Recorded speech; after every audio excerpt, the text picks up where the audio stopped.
We have relearned some key lessons over the course of the past year. We have to take care of each other because we are stronger together. What the heck was even that? If those are the words that are going through your head after watching Carney's speech yesterday talk about the budget, budget that is incoming and preparing people for it, well, you're not alone because, well, we're all thinking the same thing right now. All this talk, he's going to the University of Ottawa. He's got something to say about the budget. We got, tune in, 7:30 tonight. What's wild? It is cable TV, must watch.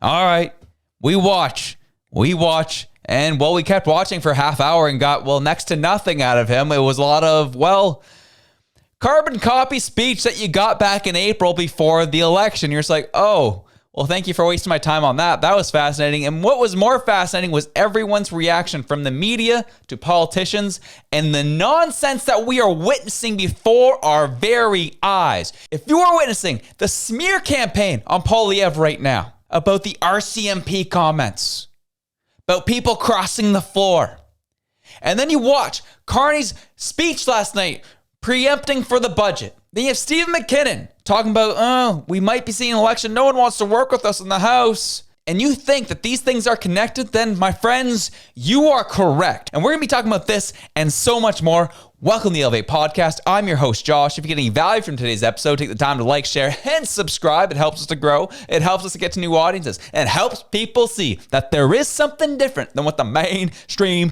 media has to offer. And now, let's get into our first story, shall we? Yesterday was wild. We witnessed a campaign-style speech from the Prime Minister, which nothing has changed. Nothing has happened. Nothing has really transpired since April. We've had a lot of talks, had a lot of conversations, a lot of platitudes, a lot of, hey, Donald, how you doing over there? A lot of that happening, but not a whole lot of action and results, right? A lot of this is happening. So we're expecting this budget. Francois-Philippe Champagne's like, this is going to be a generational investment, uttering and echoing the same words that Mark Carney's been espousing for months at this point. And so now the announcement goes out. Mark Carney's got this big announcement he's going to make in front of a bunch of students at the University of Ottawa. Listen to this, man. This is going to be wild. And he gives the speech. And I'm not going to lie, I received multiple text messages and also got on multiple calls with everyone saying the same thing to me last night. What did I just watch? And even partisan political commentator Scott Reed was like, huh? Watch this. How do you think the delivery of that speech matched up to what you thought it should be about? Imperfect. Look, it showcased the Prime Minister's comfort and ease when it comes to articulating geopolitical issues, macroeconomic issues, the big forces that are shaping and reshaping our world right now, his easy command of policy matters, his comfort. But if the purpose of the speech was to tell us what we need to know unmistakably about the budget, what its anchoring priorities are, the key takeaways from the budget that will come down on November 4th, I'm not certain I understood what he was trying to tell us. I mean, is it about doubling trade to countries other than the United States over the course of the next decade? That's what the budget's about. Is it about balancing an operating deficit, which is a brand new concept that wasn't defined in the speech and is not defined in any objective sense, and why that matters and how that's an engine for growth? It was in front of a group of students. We were told this was going to be about on a generational appeal. I didn't hear anything that seemed in the most narrow sense, the most sort of tactical sense, targeted toward that audience. So I still don't know, is this budget going to be about austerity, about sacrifices? Is it about dealing with Trump and trade? Is it going to be dealing with growth? I am not crystal clear on what the Prime Minister wanted us to understand about the budget that's coming, and he took 30 minutes to not tell me it. Even Scott Reed's like, you wasted 30 minutes of my time. Do you know what would have made more sense to the Canadian people and taken less time is if Mark Carney saved all of our time and just stood up there and went 6, 7. That's about as much sense as that would have made. He made no sense, got nothing out of it. A lot of filler words, a lot of nothing. but wasted 30 minutes to say absolutely nothing. But don't worry. So we had CTV, who had panelists who covered it in a fairly honest manner of like, okay, we all witnessed the same thing. That was weird. Even guys like Scott Reeder's like, that was lacking. Yet CBC didn't really have a whole lot of pushback. We had Rosemary Barton saying, yeah, these are some things, and kind of fluffing it up in a lot of ways of what we just watched and what we had witnessed. And then we had people people that they brought on to be like, yeah, trying to talk up how he's even going to present his budget and trying their best to cozy all this up and trying to push it to the Canadian people. And can we say that we are surprised at this point? Well, we're not, because even the likes of a Liberal senator was questioning CBC CEO in committee and even admitted, yeah, there's some core personalities at the CBC that simply fact check conservatives, but do not fact check Liberals. Watch this. As a strong supporter of the CBC, I would say that by and large, your report is very unbiased. There are 2 or 3 people who do fact check opposition members more than they do Liberal government members, consistently and quite aggressively. Either you fact check everybody or you don't fact check everybody. Okay, and I'll let Brody maybe answer that. You brought that as an aside in these committee hearings around CBC and kind of where their spending is going, this, that, the other. But even when a Liberal senator's like, yeah, we see it here. Like there's some core personalities at the CBC who tend to aggressively go after conservatives, but will never touch Liberals. Can you expand on that? And we were witnessing this in real time when it came to Mark Carney's speech, because we had Rosemary Barton before the speech, again, fluffing up Canadians, getting them ready for what to expect. And this is exactly how she put it. Trade and security mission. So his chance to sort of set the narrative with his own words about this budget. And the second piece is he needs to get Canadians thinking about what this budget is, because as well as all the elements there that sources have told us to watch for, it is a budget that is going to have a hefty deficit, a deficit that is something that Canadians might be willing to accept and prepared to see during a recession or a pandemic, for instance, but not as a way to necessarily grow the economy. People are estimating it could be anywhere between $70 to $100 billion deficit. The government is, as you know, also dividing the budget up, so it will look a little bit different. You will be able to see operational spending, which is things like health transfers and salaries, versus capital spending, which is the piece that the government and the Prime Minister is hoping will help the economy, strengthen the economy, attract private capital, create jobs and growth inside the economy at a critical moment when we are facing that trade war from the United States. You might as well just had Mark Carney up there explaining his budget in Rosemary Barton's spot. She explained almost word for word everything that comes out of Carney's mouth with not a whole lot of like, but you got to think about this, but you have to think about that. None of that. It was just, we're going to throw almost word for word what Mark Carney is going to say. And guess what? Mark Carney did say a lot of that in his speech following what Rosie said here. CBC is not really doing a good job of really hiding their bias, are they? Everyone is seeing it clear as day, even when you have left-wing senators calling it out. But I come back to my point that I made at the start of the show. This whole smear campaign on Poilievre, his whole RCMP comments, it really felt manufactured and in a lot of ways orchestrated. Well, what do you mean? Poilievre said it himself. They didn't orchestrate anything. You're correct. Poilievre said what he had said. Still had no issue with what he said. Yet for some reason, at this specific time, those words were taken and played on loop, on loop, on loop on every mainstream media station, panel after panel after panel after panel, all focused on Poilievre. Why? How? How is what he said impacting Canadians right now? It's not. We have a budget that's coming down the pipe to the tune of $100 billion deficit that's really going to impact Canadians, and no one's putting any time into it. The only reason anyone was actually talking about it is because Mark Carney did a speech on it last night. That's the only reason it was getting airtime. If Mark Carney doesn't do his speech last night, they're still running this RCMP story over and over and over again. You tell me that that's not coordinated. You tell me that's not a smear campaign. When they keep taking that clip and playing it over and over. And not only that, they continue to have people interjecting their opinion of what they think they saw, instead of really recognizing what he actually said and what the facts of the case were. This happened last week. It hasn't stopped. It's continuing. So you pair that with this, oh, look at Mark Carney's budget. You know, it's going to be a lot of spending. It's going to be prepared. But don't worry, it's for the betterment of our future. And the guy who's been talking about it, the guy who's been calling out the corruption, the guy who's been saying, hey, we can't be spending that much, is the bad guy, vilified, demonized. It makes you wonder what is actually happening. It makes you wonder and makes you see that these people at the top don't actually care about your well-being. They'd rather shift your focus to a guy who's not even in government.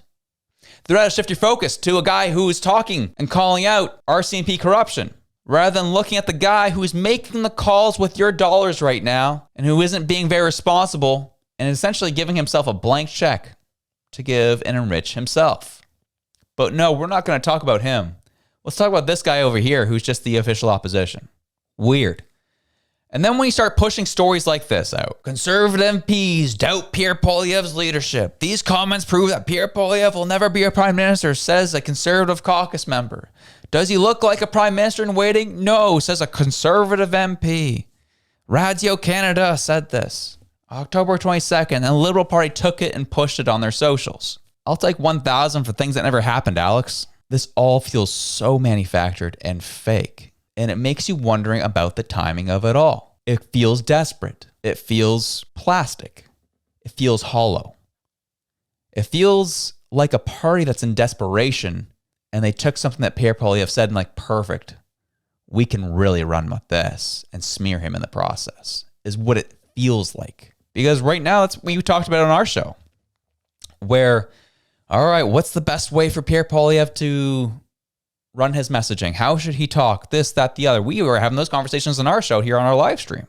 But in the meantime, it's easy to be critical of the Conservatives. It's easy to be critical of Pierre Poilievre and what he said, what he didn't say. He should have done this. He should do that. But really, at the end of the day, it's all a distraction, because you can say what you want, but the Liberal Party is struggling as well. They don't have consistent messaging. Our core industries are falling apart. They don't have an answer for it. So this was pure distraction to get away from their terrible record right now. They made all these promises. They're not keeping any of them. And we're bleeding jobs by the day. This looks really bad on the Liberal Party of Canada. This looks really bad on the government. So forgive me if I feel like this whole Pierre Poilievre thing is fake and orchestrated for rage bait and to paint him in a specific light. Did he give you the content? Yeah, he did. Did what he say was wrong? No. But you made sure to villainize him for it in the process, though, because he dare call out the hypocrisy that's happening in our systems. And I come back to my point of where things are currently at right now. The Liberals would like you to think that they are doing great. The Liberals would like you to think that they're awesome. Look at all the ideas. Look at how things are moving forward. But things aren't actually moving the needle for them. When you look at the polls haven't changed a whole lot. Even Nick Nanos, a left-leaning pollster, typically favors the Liberals, was saying, these two parties are in a dead heat right now. The Carney's not looking great. You can say what you want about Poilievre, but people aren't happy with Carney right now. That's what he said on Vassy Capellos' show. So let's start out with where everyone sits ahead of this budget, because the past 48 hours, there's been tons of political posturing. Could there be, might there be, should there be an election over the budget? Because, of course, the minority Liberals do need some support from the opposition. So where is the governing party sitting from a public opinion perspective versus opposition parties? You know, it's interesting, Vashi, when we look at the latest Nanos tracking, it's a statistical coin toss between the Liberals and the Conservatives. They are both within the margin of error of the weekly tracking, so it's a very tight race between the two parties. The interesting thing is that the Liberals do well among voters that are over 50. The Conservatives do better among voters that are under 50. Might explain, Vashi, why Mark Carney is talking to students, because, you know, the Liberals are trailing among younger Canadians who are feeling crushed trying to pay for food and groceries and for housing. And he goes on to say in this that right now Liberals trend really well with anyone over 50, and they do terribly with those under 50. And the Conservatives are the mere opposite, do terrible with people over 50, but doing great with people under 50. And I can speak to this myself. Even our really radicalized left-wing university institutions, we're still seeing a trend of people going conservative. Our students going conservative, our young people going conservative, because the liberals have so much crushed their hope of ever doing anything in their lives right now. Can't get a job, can't own a home, can't make it by, got to stay at home with mom and dad, can barely afford groceries. So of course the conservatives are going to own this because they're the only ones talking about it. And the liberals are gaslighting everyone saying, no, trust me, it'll get better. They've been saying it'll get better for 10 years. So with this fabrication of Poilievre this, Carney's like, look at this great budget that we're going to have. It's going to be awesome. Generational investment. If things were actually going well, then you wouldn't have Stephen McKinnon popping up in a scrum a couple days ago saying stuff like this. You've probably seen it already, but we'll watch it again. I think that what I'm seeing in Parliament worries me. The Bloc Québécois, who, without having even read the budget, eliminate the possibility that they will support it, and the Conservatives making just ludicrous demands with respect to the budget. It sounds like you're worried about maybe Canada going to another election. Is that a realistic possibility Canadians should expect? We have a minority government, but we believe we have a mandate. And when I see opposition parties not ruling out the possibility of voting for the budget, that's starting to worry me, but I think it's them that are misreading the mood of Canadians. If an election is necessary, we would obviously, reluctantly, because we don't think Canadians want an election, but election there will be. It's the opposition parties who have that decision in their hands. It's the opposition parties. No one wants to work with us. It's all their fault. They don't want to vote for our budget. Again, it's all this priming. We're seeing a lot of priming happening. We saw the priming with Mark Carney in his speech yesterday. That's generational investment. A lot of big words, a lot of big things to say, but not a whole lot of substance. Just trying to prep people and using the CBC to prep people for how bad this deficit's going to be. And here we have Stephen McKinnon, House Leader for Liberals, demonizing the opposition parties for not getting on board with their budget because it's an insane amount of deficit. Like, what are we doing here? What are we actually doing here? Oh, you guys are just bad people because you don't want to vote for this. This is going to continue to cripple our country. What are you talking about? We actually have to start making smart, thoughtful decisions here. Not just, hey, we're going to spend, because essentially what the Liberals want to do is extract every dollar out of our country to enrich themselves and then leave in the process. That's what they want to do. That's what we're witnessing. But they are really upset that no one wants to play ball with them and let them do that. So they're just kind of throwing out these crazy accusations saying, well, we might see an election. We might see an election. Opposition parties aren't reading what Canadians want to see right now. The Conservatives have unreasonable expectations of what to expect of us. Do they? Well, Poilievre did a scrum yesterday, and I'm not going to lie, he made pretty clear what his expectations were, and they sounded pretty reasonable to me. In this meeting, and if I did, I'm not going to repeat things he said to me in private anyway. There seems to be like a shift in the narrative where it used to be the job of the government was in a minority situation was to convince the opposition to support the budget, and instead it's become it is the opposition's fault if you don't support the budget. And I just wonder if you could reflect on that tension, like this idea that if Canadians truly do expect in a minority situation everybody to work together, then where is it with all your parties to sort of sit down and hammer this out? Or who owns that ultimately? I think it'll be up to the Canadian people to judge when they see the substance and measure it against the votes. But what I've tried to do is be fair-minded and just holding him to the promises that he made. You know, it was a year ago the Liberals promised this year's deficit would only be $42 billion. So I don't think it's that unreasonable to expect they would keep that cap. He said he would be judged by the prices at the grocery store. Well, those prices are rising at 4% now, twice the Bank of Canada's target rate. My goal is to bring that food price inflation down. He said that he would make he would create jobs. So we're putting forward policies that would actually do that. So I think we've been very reasonable in basically insisting that the Prime Minister live up to the very big promises that he made of himself. And for me, the biggest and most important promise of it all is that people can actually start to afford their lives again. Do you get the sense he wants an election out of this? We didn't discuss that. But all right. Thanks very much, everybody. I'm just trying to make sure we hold him to his promises. That's all I'm trying to do. Also, I want to hold them to the deficit of what they promised last year, $42 billion. That's all I'm trying to do here. That's pretty reasonable to me. You guys are the ones who want to skyrocket the deficit out of nowhere to the tune of potentially $100 billion. He's like, yeah, last year's deficit was crazy, but I'll hold you to that. I'll hold you to that. Not an unreasonable expectation. However, you heard from the reporter here, it's gone from the government needing to convince the opposition parties to go along with what their plans are and what their budget is, and it's turned into blaming the opposition parties for not working with them.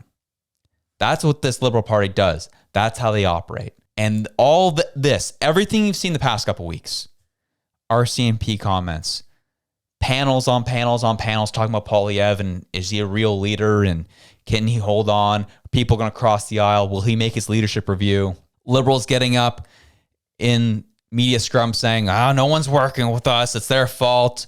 We might go to an election because of them. They're not reading the population. Mark Carney saying, get ready, guys. A lot of stuff's coming, man. Get ready. We're going to make some generational investments. It's going to be tough, but we need to do it. All this stuff is connected. All of it is connected. Liberals are struggling. They don't know how to sell the Canadian population on what their plans are.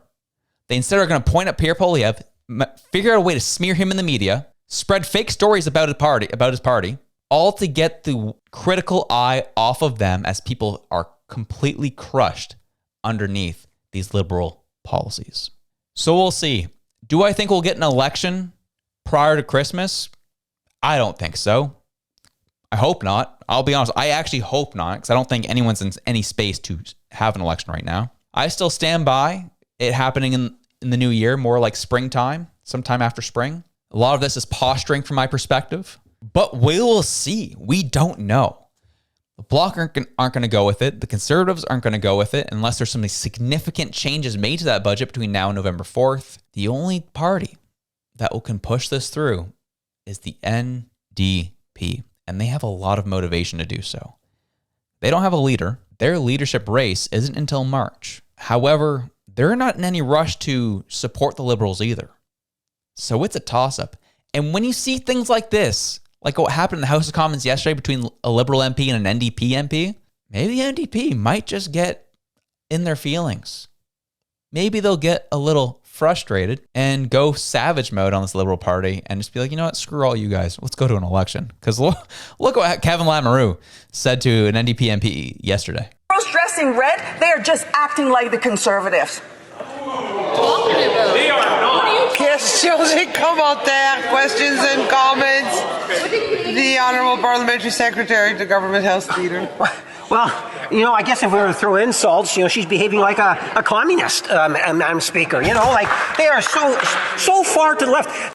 Girls dressing. Oh, there's so much about this. You guys are just conservatives dressed in red, essentially is what she said. And he says, well, if we're going to throw insults around, well, you guys are behaving like communists. The fact that being called a conservative is an insult, which I thought was hilarious, and him turning around calling them a bunch of communists. I'm like, guess what, folks? No one wants to work with this Liberal Party. Everyone in Parliament hates them, but they're going to try and use the media to paint it in such a way that the Conservatives are the hateful ones. They're the bigots. They're the racists. We've been seeing it even with the immigration study that CBC went to push this week. Everything is connected right now, friends. Do not be distracted. Do not be disheartened. It just shows that they are reeling. However, it is still a tight race, and you need to keep pushing forward and putting on the pressure to expose the deficiencies and the holes of what they're actually doing. But anyways, enjoy your day. Have yourselves a good one. I'm out.